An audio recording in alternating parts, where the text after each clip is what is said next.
अगर इस गुप्त नवरात्रे के अंतर्गत 9 लाल फूल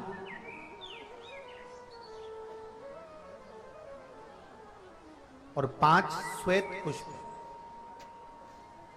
ये दोनों लोग कहते हैं गुप्त नवरात्रे में हम देवी की आराधना करें, गुप्त नवरात्रे में हम भगवान की आराधना करें, पर शिव महापुराण की कथा कर रही है, भगवान शंकर का चरित्र कथा है। अगर आपने देवी भागवत का स्मरण किया हो या भगवान शिव की एक पवित्र आनंदमय कथा स्कंद पुराण के काशी खंड में अगर सुनी हो या उसमें भी नहीं पढ़ पाए हो तो श्रृंगी ऋषि के चरित्र में आता है। श्रृंगी बाबा ने वर्णन किया है कि किसी भी स्थान पर, किसी भी स्थान पर यदि हमारे घर में 2 शिवलिंग है नहीं है तो किसी अपने घर के गमले में बगीचे में 2 पार्थिव लिंग का निर्माण करें, 2 पार्थिव लिंग, उसमें एक शिव जी का स्मरण करें और एक में माता पार्वती जी का स्मरण। देवादिदेव महादेव के 2 स्वरूप, 2 लिंग प्रकट कर कर एक पर 9 पुष्प लाल और एक पर श्वेत पुष्प 5 समर्पित करें, बाबा की आराधना करें, घी का दीप लगाएं, पूजन करें और बाद में उन शिवलिंग को, उन पुष्पों को विसर्जन करें। किसी भी नदी में, तालाब में, बावड़ी में, अगर वहां नहीं विसर्जन कर सकते हैं तो किसी वृक्ष के नीचे उनका विसर्जन कर। चाहे गुप्त नवरात्रे हो चाहे सर्व नवरात्रे हो, केवल देवी की आराधना कर रहे हैं और सोचें कि हम माता जी की आराधना कर रहे हैं और माता जी हम पर प्रसन्न हो। शिव महापुराण की कथा कहती है कोई सी भी नवरात्रे में अगर आप शंकर भगवान की आराधना के साथ देवी की आराधना करेंगे तो शिव महापुराण की कथा कहती है महादेव शिव और शक्ति दोनों ही कृपा जरूर करते हैं। ये निश्चित है, निश्चित है।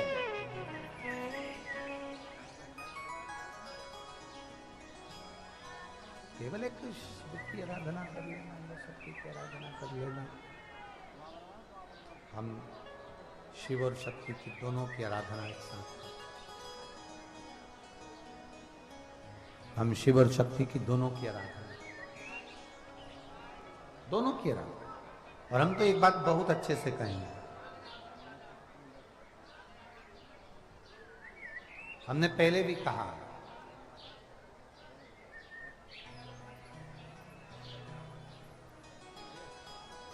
धन आने से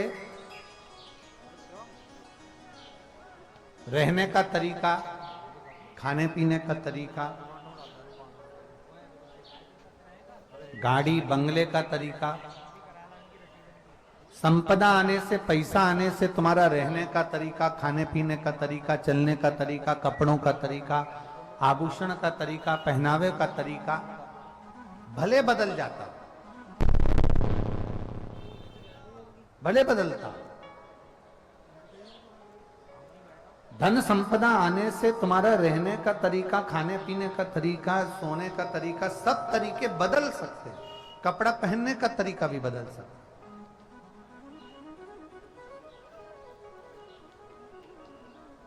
पर शिव महापुराण की कथा कहती है धन कपड़ा बदल देगा, घर बदल देगा, गाड़ी बदल देगा, पहनावा बदल देगा, भोजन बदल देगा, तुम्हारी सत्ता बदल देगा, पर धन तुम्हारी सोच नहीं बदल सकता।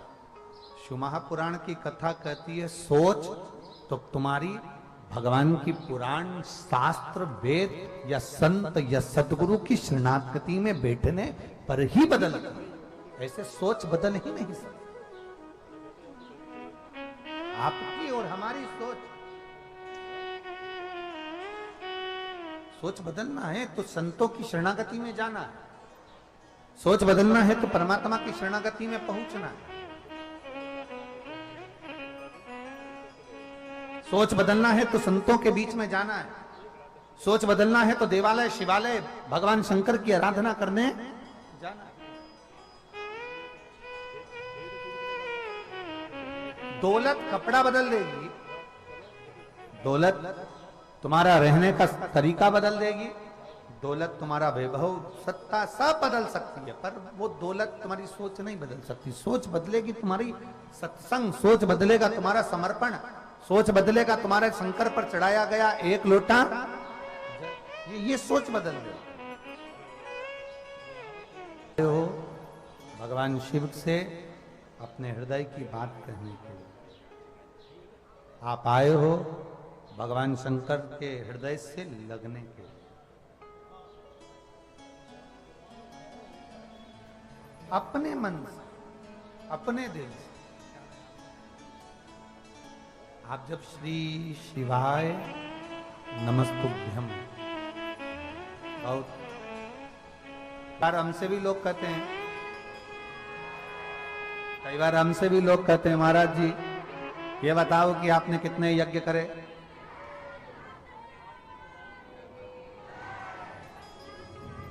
कई बार लोग कहते हैं आप कितने यज्ञ करे हैं, कितने अश्वमेध यज्ञ कर लिए, कितने सोम यज्ञ कर लिए, कितने आवर्त यज्ञ कर लिए, कितने नारायण यज्ञ कर लिए, कितने शिव यज्ञ कर लिए।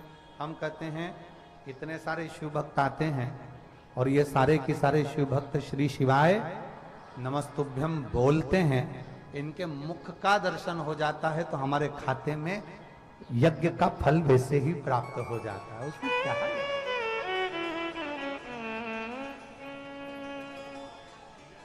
करो शिव का। यमुना जी ने शिवलिंग का निर्माण किया, शिवलिंग का कभी मौका लग जाए, कभी नवरात्रे पड़े, चाहे गुप्त नवरात्रे हों, चाहे संपूर्ण विश्व को ज्ञात चैत्री और कुमार के नवरात्रे हों, हर नवरात्रे में आप एक विशेष ध्यान रखें, प्रत्येक नवरात्रे में, कि हमें शंकर भगवान के शिवलिंग की पूजन करनी। और एक और बात समझ लें, दो शिवलिंग का निर्माण नहीं भी कर सकते हैं तो एक शिवलिंग का निर्माण करें और उस शिवलिंग के पास में ही एक छोटा सा मिट्टी का ढेला रखकर मां जगत जननी जगदम्बा का भी पूजन कर सकते। आपको नहीं बनाना दो शिवलिंग, तो एक शिवलिंग, एक थोड़ा सा। ऐसा नहीं है कि मेरी माता दुर्गा भवानी पिंडी के रूप में नहीं पूजाती हैं। अगर मेरी माता पिंडी के रूप में नहीं पूजाती तो वैष्णो देवी में 3 पिंडियां विराजमान नहीं हो पाती। जितने जितने शक्तिपीठ हैं, आप प्रत्येक शक्तिपीठ में दर्शन करने के लिए जाएंगे तो वहां पर भी आपको पिंडी का दर्शन होता ही है, प्रत्येक शक्ति।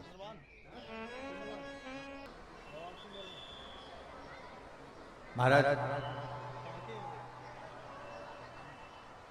व्यासपीठ के नजदीक में सारे संत साधु जन विराजमान हैं और इस प्रयागराज की पवित्र भूमि पर कई संत, कई साधु, सन्यासी, तपस्वी कल्पवास कर रहे हैं, कई गृहस्थी भी यहाँ कल्पवास कर रहे हैं। आपके स्मरण में एक जगह होगी प्रयागराज की,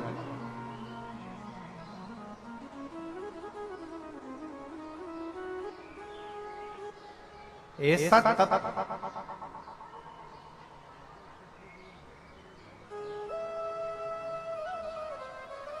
आप सभी के स्मरण में होगा जब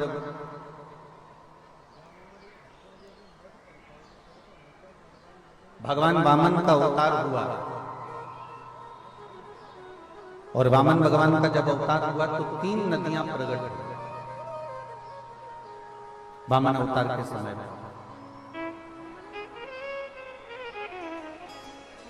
कथा पर जरा ध्यान देंगे तो लोगों जिस भाव से आए हो, इतने बरसते पानी में, इतना पानी के अंदर आप लोग बहुत देर से, जमीन भी गीली है, ऊपर से भी पानी बूंद बूंद टपक रहा है, बारिश हो रही है, पर आप इतना तप करे हो ना तो थोड़ा सा तप और कर कर अपनी पुण्याई को इकट्ठा करो और थोड़ा सा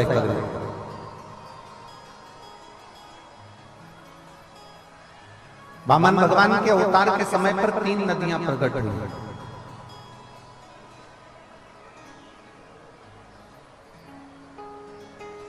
और उसमें से 2 पवित्र नदियां यहां पर हैं। जो 3 नदियां प्रकट हुई उसमें से 2 नदी यहां पर है। जब राजा बलि के दरवाजे पर वामन भगवान भिक्षा मांगने के लिए गए और राजा बलि ने वामन भगवान को संकल्प छोड़ दिया, तब विष्णु पुराण कह रही है, कूर्म पुराण कह रही है, नारद पुराण वर्णन करती है और ब्रह्म वैवर्त पुराण कहती है। तब भगवान वामन ने, जिनका शरीर 84 अंगुष्ठ के बराबर था,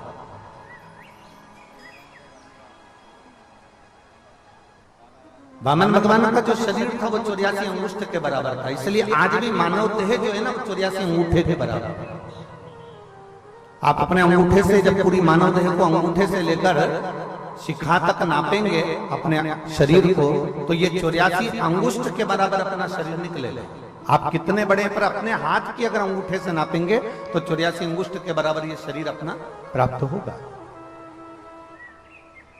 तो वामन भगवान 84 अंगुष्ठ का शरीर धारण कर कर, छोटा सा रूप धारण कर कर, एक हाथ में छत्र, एक हाथ में कमंडल, कुशा का आसन बाजू में, और भिक्षा लेने के लिए राजा बलि के दरवाजे पर खड़े हुए। राजन भिक्षाम दे, राजन भिक्षाम दे। बहुत छोटा सा रूप रखकर भिक्षा मांगने के लिए परमात्मा खड़े हैं। और आप सभी को मालूम होगा कि किसके दरवाजे से भिक्षा मांग रहे हैं? जम के बोलो जरा। राजा बलि। राजा बलि को जानते हो ना आप लोग? ये कोई साधारण सा राजा बलि नहीं है। जिस राजा बलि ने पूर्व समय में एक अच्छे ब्राह्मण के घर में जन्म लिया था, पर एक कर्म विकार करा कि वो जुआ खेलना प्रारंभ कर दिया था। और जुआ खेलता पर जुए में जीत नहीं पाता था, हमेशा हार जाता। ऐसी कोई घड़ी इस राजा बलि के जीवन में नहीं आई जो पूर्व समय का इसका जन्म था। ब्राह्मण के घर में जन्म लेने के बाद जुआ खेलना, पर ऐसा कोई समय नहीं था जिस समय वो एक बार भी जीता हो। अब उसके पास में कोई भी जुए में लगाने के लिए कोई सामग्री नहीं थी। तब उस बालक ने विचार करा कि अब मेरे पास में कोई सामग्री नहीं तो मैं क्या लेकर आऊं। तब उसी समय पर वो चोरी करने के लिए एक संत के आश्रम में पहुंच गए। एक संत के आश्रम में जैसे ही गया, साधु के आश्रम में जैसे ही गया, संत के दरवाजे पर जैसे ही गया, संत के दरवाजे पर जाते ही उसने देखा कि मैं अंदर संत की कुटिया में मिलेगा क्या, संत की कुटिया में होगा क्या। अब संत के पास मिल क्या सकता है? तो संत की कुटिया में जैसे ही गए और संत की कुटिया में जाकर तुरंत उन्होंने देखा कि यहां से क्या सामान मुझे प्राप्त हो सकता है। तो देखा तो एक कमंडल संत का रखा हुआ था, एक आसन संत का रखा हुआ था, एक छत्र संत का रखा हुआ था। बाहर आवाज नहीं जा रही है। एक संत का कमंडल रखा हुआ है, एक छत्र रखा हुआ है, एक आसन रखा हुआ है, पादुका रखी हुई है। ये सारी सामग्री उस चोर ने विचार कर कर उस सारी सामग्री को चुरा लिया।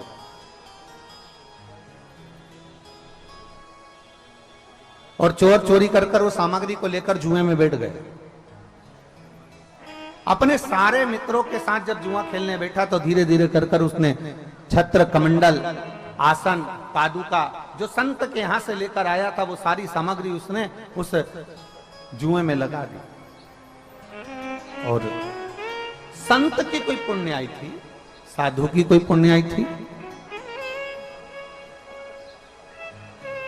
गुरुजन की कोई पुण्याई थी। उस पुण्याई के बल पर आज जुआरी जीत गया, और जुआरी जब जीता तो जितने दोस्त उसके साथ में जुआ खेलने के लिए बैठे थे, उन्होंने अपनी पूरी पूरी सत्ता, पूरा पूरा वैभव, पूरी पूरी दौलत उस जुए में लगा दी थी, जिसके बल पर वो पूर्ण की तरह से बहुत सारा विजेता प्राप्त कर ली उसने। शिव कथा कहती है, भगवान देवादिदेव महादेव का चरित्र कहता है, जुआरी जिसने संत के दरवाजे की पादुका, संत के दरवाजे का कमंडल, संत के दरवाजे का छत्र, संत के दरवाजे का आसन चुराया था, वो ले जाकर जुए में लगाया, और जुए में लगाया। आज पहली बार वो जीता, और जीतने के बाद उसने सारी सामग्री अपने पास में रख ली और पूरी सत्ता उसकी हो गई। इतना धन, इतना वैभव आ गया। शिव महापुराण की कथा कहती है कि इतना वैभव उसके पास में आया, इतना वैभव आया कि वो अरबपति खरबपति बन गया। ढेरों संपदा उसके पास में हो गई, ढेरों वैभव उसके पास में हो गया, ढेरों वैभव उसके पास। अब स्वयं धर्मराज कह रहे हैं कि इसने जितने कदम शिव के मंदिर तक ये गया है, जितने कदम चलकर ये शिवालय तक पहुंचा है, उतने कदम के लिए, उतने क्षण के लिए, उतनी घड़ी के लिए, उतने पल के लिए इसको इंद्र का सिंहासन दे दिया। आप लोग जाते हो शिव मंदिर? जम के तो बोलो जरा। आप सब अगर शिव मंदिर जाते हो तो जरा विचार करिएगा, वो जुआरी 14 कदम चलकर शिव मंदिर तक गया तो 14 घड़ी के लिए उसको इंद्र का सिंहासन दे दिया। अगर आप रोज देवादिदेव महादेव के दरवाजे तक जाते हो तो क्या मेरा महादेव आपकी झोली खुशियों से नहीं? आप रोज जाते हो, तेरे मंदिर में आना मेरा काम है और मेरी बिगड़ी बनाना। अगर हम उसके दरवाजे तक जा रहे हैं तो वो क्यों ना हमारे संभाले?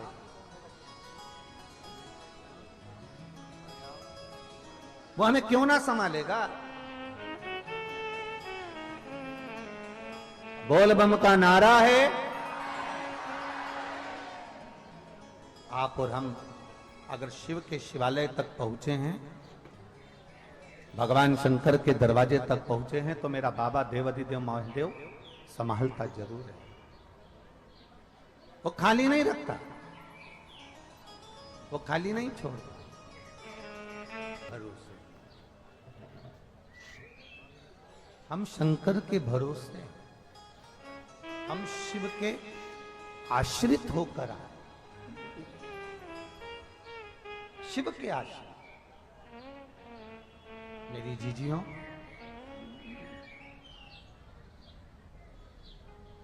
मेरे जीजाओं, मेरी दीदियों, मेरी बेटियों, बेटाओं, मेरी माताओं, भाई, एक बात अपनी बुद्धि में बिठा कर रख ली, एक बात अपने चित्त में बिल्कुल बिठा कर रख लीजिए। संसार में जिसका जन्म हुआ है, माता के गर्भ में जब हम पड़े रहे, उस समय देवादिदेव महादेव ने हमको संभाला, और जब हम माता के गर्भ से बाहर निकले, जब हमारा जन्म हो गया, पृथ्वी पर हम आ गए, मृत्यु लोक में हम पैदा हो गए, पृथ्वी पर हम जन्म ले लिए।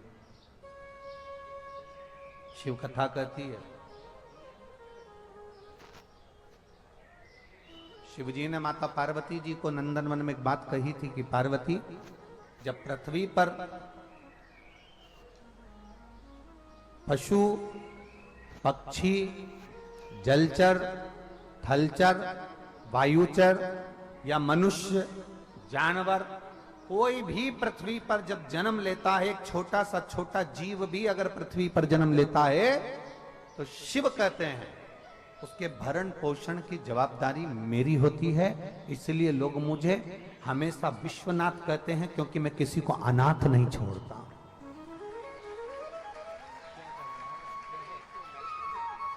मैं किसी को अनाथ नहीं छोड़ता। लोग मुझे विश्वनाथ कहते हैं, क्योंकि मैंने दुनिया में किसी को अनाथ नहीं छोड़ा। कई माताएं कह देती गुरुजी हम अकेले हैं, हमारा कोई नहीं, हम बड़े दुखी हैं भगवान, हम तो अकेले रह गए। और कोई कहता है हमारे माता चली गई, कोई कहता पिता चले गया, कोई कहता ये गया, कोई कहे वो गया, हम अनाथ हो गए। ना ना, जब तक काशी में विश्वनाथ बैठा है तब तक पूरी भारत की भूमि पर कोई अनाथ नहीं हो सकता। भारत की भूमि पर कोई अनाथ नहीं हो सकता जब तक काशी में जम के बोलो जरा, काशी में विश्वनाथ है, तब तक कोई वो बैठा है। मेरा डमरूधारी, मेरा त्रिकालदर्शी, मेरा कैलाशी, मेरा विनाशी, मेरा शिव, वो बैठा है।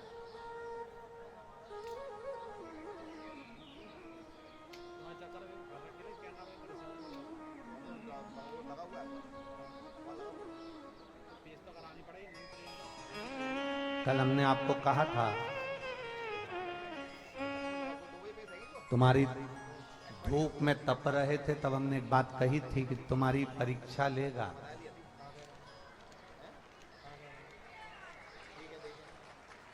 परीक्षा लेगा। और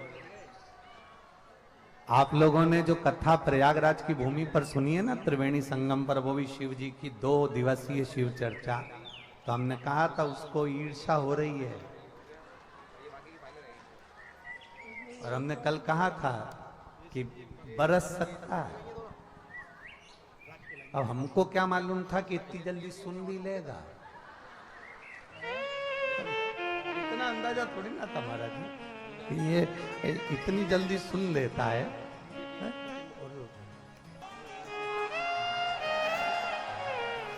बोल बम का नारा है। नजदीक में आपके घर के पास में जो शिवालय हो, वहां 1 लोटा जल रोज चढ़ाओ, भगवान भी तुम्हारे दरवाजे पर कभी टलेगा नहीं, तुम्हारे दरवाजे पर आएगा, खड़ा रहे कोई तुम्हारे दरवाजे। भोलेनाथ जी बड़े प्रेम से कहते हैं पार्वती जी से, पार्वती सुनो, लोग कहते हैं शंकर के मंदिर में सावन में क्यों जाना चाहिए, लोग कहते हैं शिव जी के मंदिर सावन में लोटा भर के जल क्यों चढ़ाना चाहिए, दुनिया के लोग कहते हैं सावन के महीने में इतना पानी गिरता है तो शंकर के मंदिर में जाना क्यों जरूरी होता है। शिव जी पार्वती से कहते हैं सुनो पार्वती,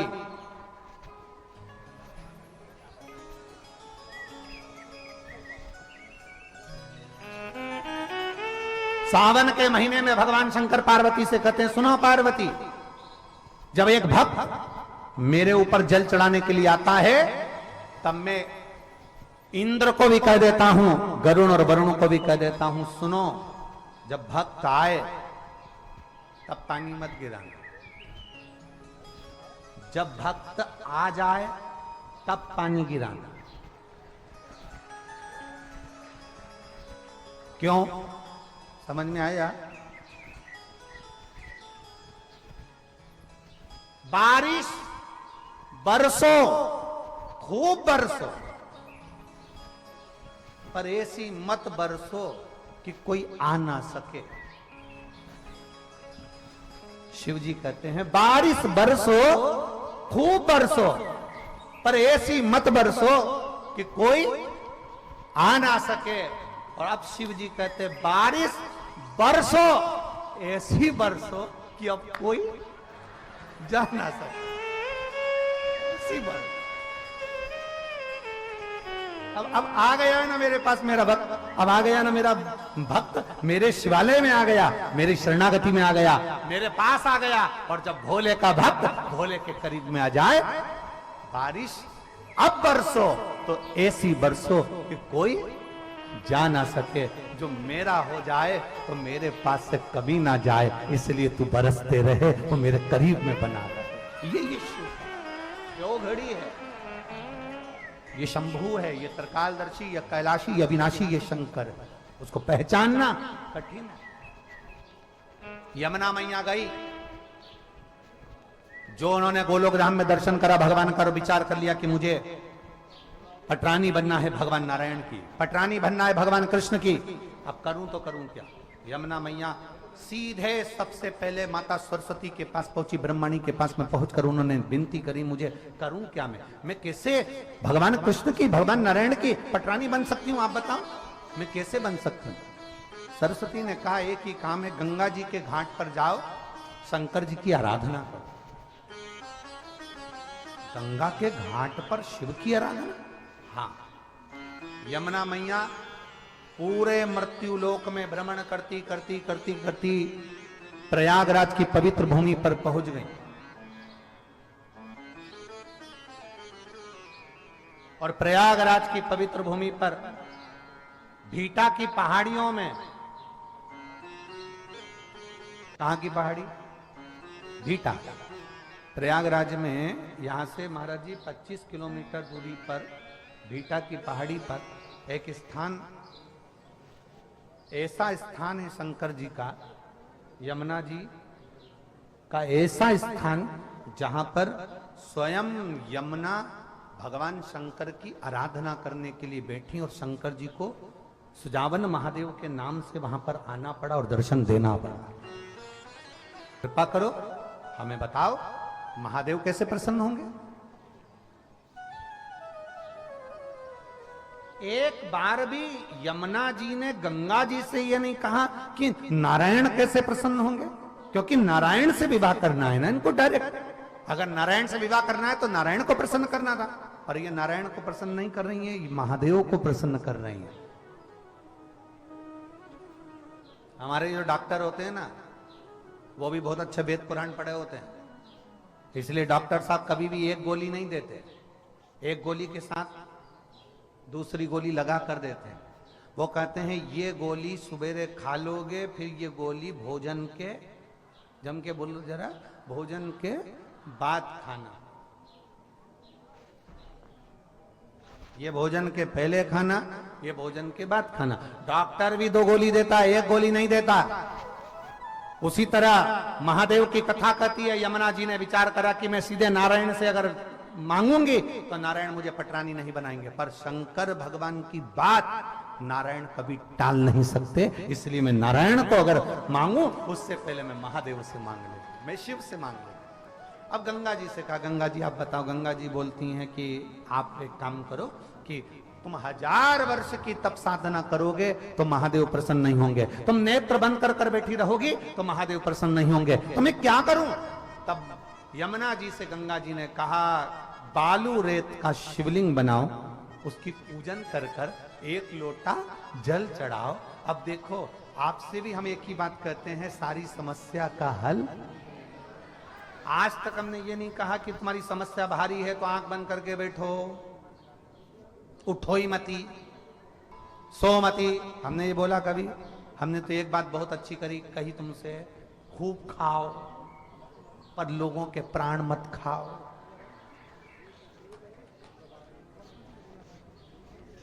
हम कभी मना करें तुम?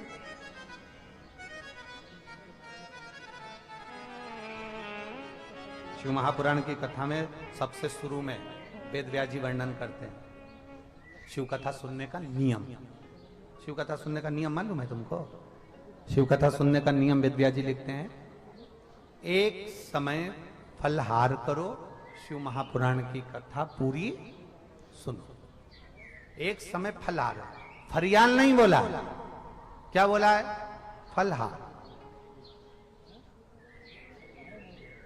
अब ये तो वेद व्यास जी ने कहा दिया, अब हमारे तरफ से सुन लो। एक समय का फलहार करो, शिव महापुराण कथा सुनो। नहीं बन सके तो एक समय फलहार करके दूसरे समय फरियाल करो। फरियाल समझ गए? साबूदाने की खिचड़ी, चिप्स, पापड़, आलू का हलवा, आधा किलो पपीता, 1 किलो सेवफल, 2 दर्जन केला, रात्रि को सोने के पहले 1 लोटा भर के दूध, उसमें भी मखाने की पीस के डाल के बादाम, फिर खा के फुल एनर्जी, फिर अब उन्होंने तो कहा कि एक समय फलहार करो, शिव महापुराण की कथा सुनो, और हम कहते हैं एक समय फलहार करो, दूसरे समय फरियाल करो पर शिव महापुराण की कथा जरूर सुनो।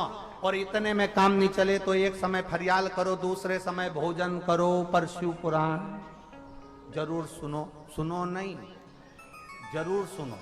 इतने में पड़ेगा। उपास करा दिया, मालूम पड़े उसकी शुगर की बीमारी थी, ब्लड प्रेशर की बीमारी थी, और बेचारी ने कुछ नहीं खाया, शुगर और बीपी ऊंचा नीचा हो गया, और कथा की यजमान हॉस्पिटल में 3 दिन से पड़ी, 7 दिन की कथा यूं ही नहीं पिट गई। खूब चरो और एकादशी करो,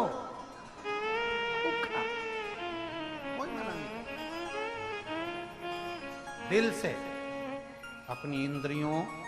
कभी भी परमात्मा ये नहीं कहता कि तुम भूखे रहना। कहा भगवान ने? जम के तो बोलो। भगवान कभी नहीं कहता कि तू भूखे रहना। भगवान इतना जरूर कहता है कि किसी का दिल मत दुखाना। जिस दिन तूने दिल नहीं दुखाया, समझ लेना तेरा व्रत सफल हो गया और मैं तेरा हूं। मैं तेरा। अब मालूम पड़े आप किसी का दिल दुखा दो और रहे एक बार की बात है महाराज जी, कहीं की एक माता जी बहुत बुजुर्ग सी एक बार कथा में आ गई थी, और कथा में आते से बोली, गुरुजी हमको तुमसे गुरु मंत्र लेना है। जैसे हम कहते हैं हमारे शहर में, हमारे सीहोर नगर में कुबेरेश्वर धाम कंकर शंकर की भूमि है। मतलब वहां जो गया है वो कंकर शंकर की आराधना करने के लिए गया है, कंकर शंकर की पूजन करने के लिए गया।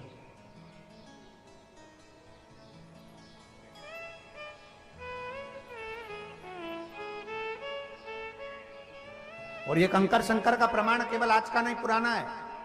जब भगवान विष्णु, भगवान नारायण मृत्यु लोक में देवाधिदेव महादेव से कैलाश पर मिलने के लिए आए, तो कैलाश पर उन्होंने पांव नहीं रखा। कैलाश से ऊंचे खड़े रहे, कैलाश पर उनका चरण नहीं रख पाया, कैलाश पर उनका पांव नहीं था, कैलाश पर उनका पांव नहीं था, ऊपर रहे। भगवान शिव ने कहा कि हमारे कैलाश पर आए हैं, दुनिया के लोग कैलाश का दर्शन करने आते हैं, चलकर बहुत दूर दूर से आते हैं, और नारायण आप कैलाश पर आए और कैलाश पर आपने अपना चरण नहीं रखा, अपना पांव नहीं रखा।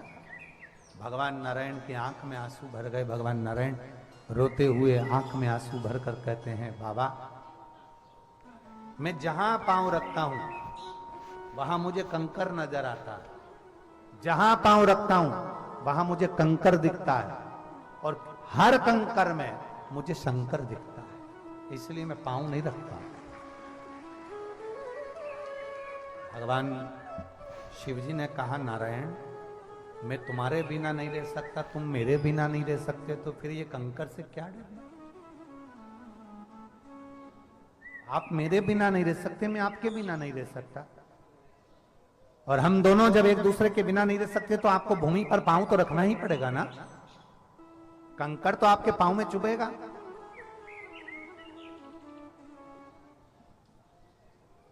कंकर तो आपके पांव में चुभेगा।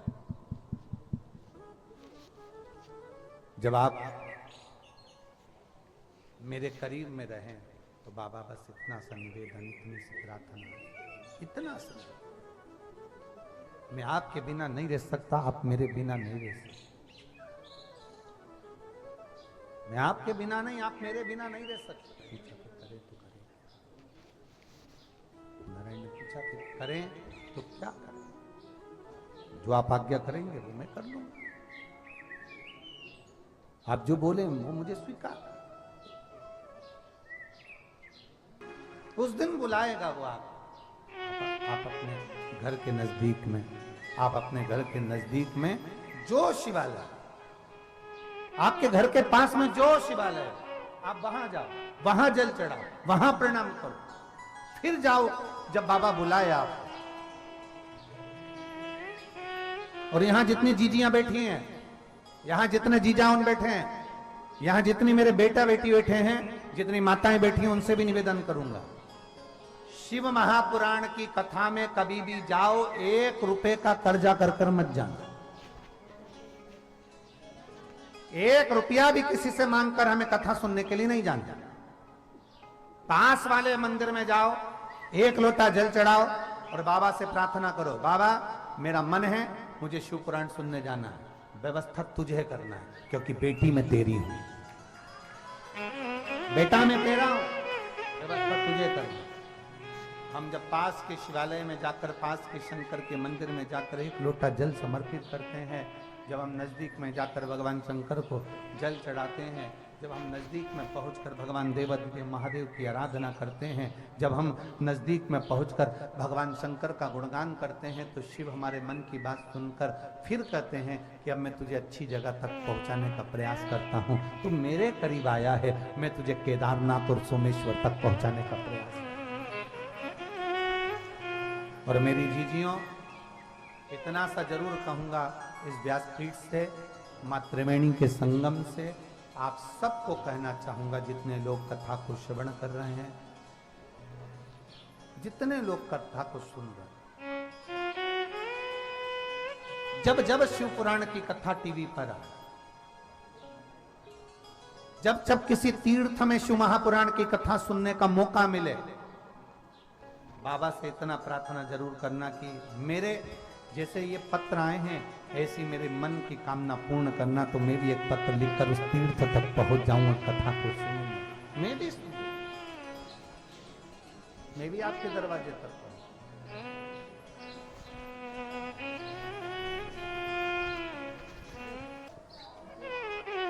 एक पार्थिव लिंग का निर्माण करोड़ों शिवलिंग के निर्माण के पूजन का फल देता है। एक पार्थिव लिंग,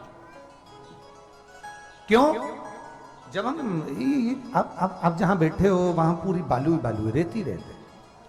आप गंगा के घाट पर गए, यमुना जी के घाट पर गए, सरयू मैया के घाट पर गए, आप नर्मदा जी के घाट पर गए, आप मंदाकिनी के घाट पर गए, आप कावेरी के घाट पर गए, वहां से आपने बालू उठाई, बालू रेत उठाकर अपने शिवलिंग बनाया। उसमें बालू के जितने जितने छोटे छोटे कण होते हैं, जितने बारीक बारीक कण होते हैं, हम ये मानकर चलें हर कंकर में शंकर है।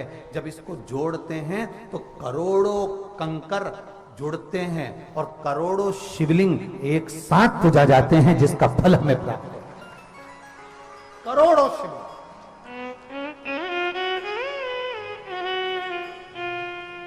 कोई एक या दो शिवलिंग का नहीं, करोड़ों शिवलिंग का फल है पार्थिव शिवलिंग का पूजा।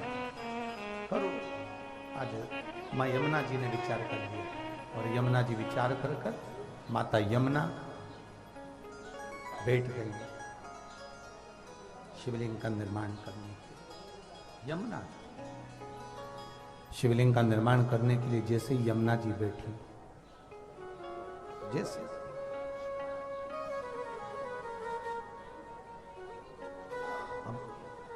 समझने वाला विषय है, थोड़ा ध्यान देंगे। गंगा जी इधर बह रही हैं, आप उधर मुख कर कर बैठ गए, शिवलिंग बना लिया। कई कई ऐसी भी माताएं हैं, ऐसे भी भाई हैं जिनको दिशा का भान नहीं होता कि पूरब पश्चिम उत्तर दक्षिण किधर है। हमें स्मरण नहीं है, हमें ज्ञात नहीं है कि भगवान शंकर की जलाधारी किस ओर होना चाहिए। शिव महापुराण की कथा कहती है, मंदिर में शिवलिंग का विराजमान होते हैं, उत्तर की ओर जलाधारी हो जाती है, पर पार्थिव शिवलिंग का जब हम पूजन करने बैठते हैं, हमारे स्मरण में नहीं रहता कि जलाधारी किधर रखना।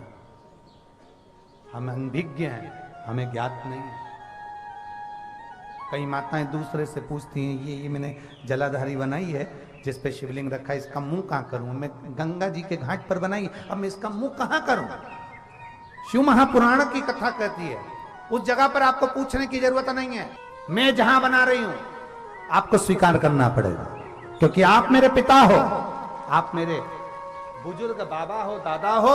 मैं जहां बना रही हूं आप उधर स्वीकार करिए। मेरे को नहीं मालूम कि पूरब किधर, पश्चिम किधर, उत्तर किधर, दक्षिण किधर। मुझे नहीं मालूम कि एक लोटा जल चढ़ाने से मेरे क्या केवल बेटा ही ठीक होगा, मैं नहीं जानती। जब मैंने एक लोटा जल आपको चढ़ाया है, एक लोटा जल अगर मैं समर्पित कर रही हूं तो केवल बेटे के लिए नहीं, मैं एक लोटा जल समर्पित कर रही हूं कि मेरे परिवार में सर्वे भवन्तु सुखी, सब सुखी हो, सबका दुख सबका कष्ट दूर हो। सब सुखी हो। और दया की न हो जो तो सुनिए अदालत तुम्हारी, गरीबों के दिल में जगह तुम न पाते, तो किस दिल में होती इबादत तुम्हारी। दया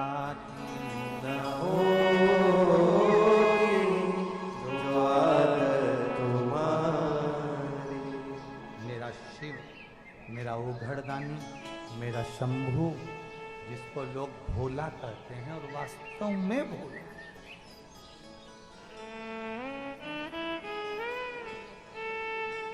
कितना डरा कर रखा था लोगों को शंकर जी की पूजन के नाम पर। बोलो सही है कि गलत? जल मत चढ़ाना, शिव जी पे चढ़ा हुआ मत खाना, शंकर जी पे चढ़ा दिया तो पानी मत पीना, शंकर जी की पूजा करोगे शंकर जी रुष्ट हो जाएगा ना। भोला है भोला, भोले बनकर पूजोगे तो भोला मिलता भी जल्दी है, मिलता भी जल्दी है। जितने भोले बन घर, इसलिए शास्त्र कर रहा है भोले को पाने के लिए भोला बन। क्या बनना है मुझे? अब भोला बन गए तो सहजता में बाबा देता है, बहुत सहज। थोड़ा समय दुख आ सकता है, थोड़ा समय कष्ट आ सकता है, कितने भी दुख के बादल छाए रहें, एक दिन कृपा का सूरज प्रकट होता ही है।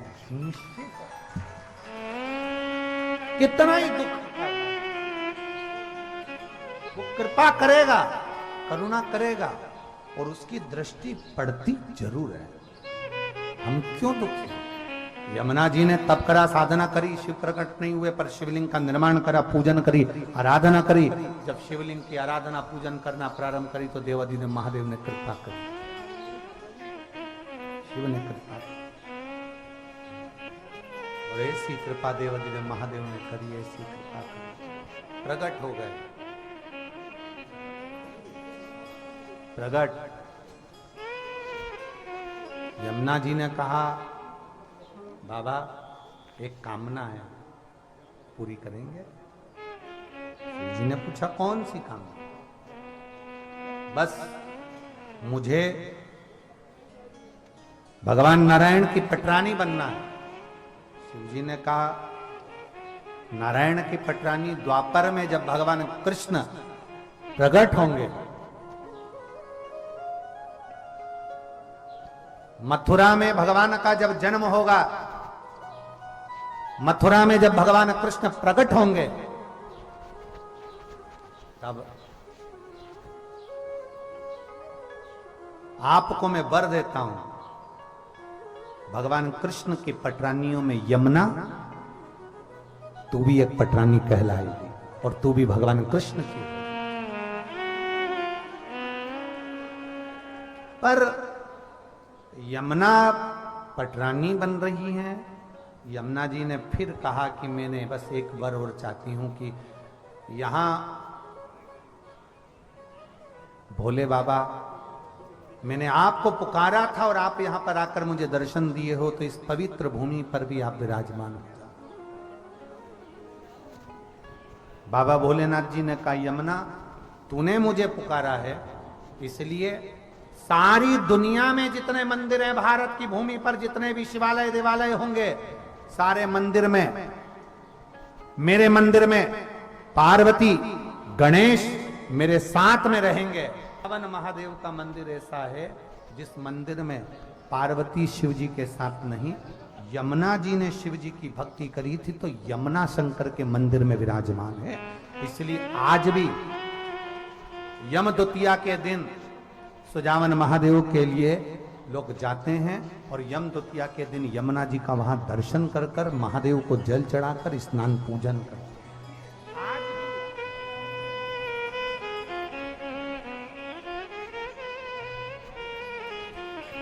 कौन कौन गया है सुजावन महादेव?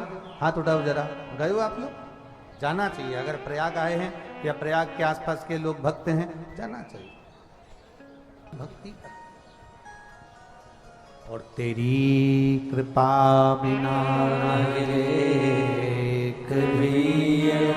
शिव की कृपा होती है तब हम शंकर के नजदीक पहुंच पाते हैं। शिव की कृपा होती है तब शंकर के करीब पहुंच पाते हैं। शिव के करीब पहुंचना कठिन, बहुत कठिन है, पर जितने हम भोले बन जाते हैं, जितने सरल,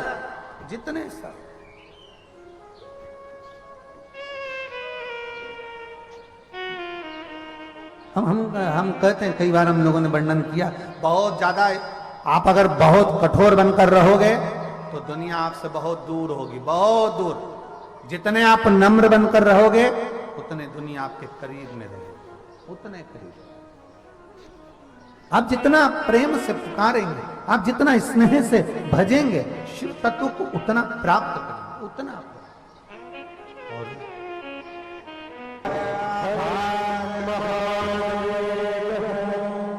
अपनी जगह पर बैठकर जहां जगह मिल जाए वहां बैठकर एक बार बाबा से प्रार्थना करेंगे सब, जिससे अगली कथा में आपके भी पत्र इस व्यासपीठ पर पहुंचे।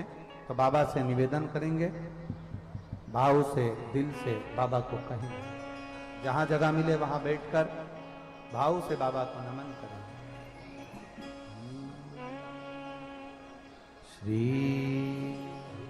शिवाय नमस्तुभ्यं,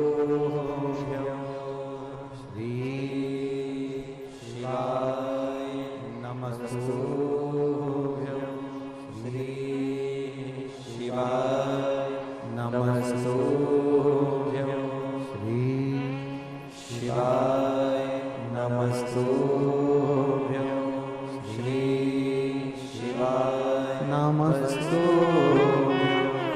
भोला सब दुख काटो हमारा, भोला सब दुख काटो हमारा, शिव शंकर जपते माला, भोले बाबा जपते माला, भोला सब दुख काटो हमारा, ओ भोला सब दुख काटो हमारा। वेश मंगल मंगलकारी,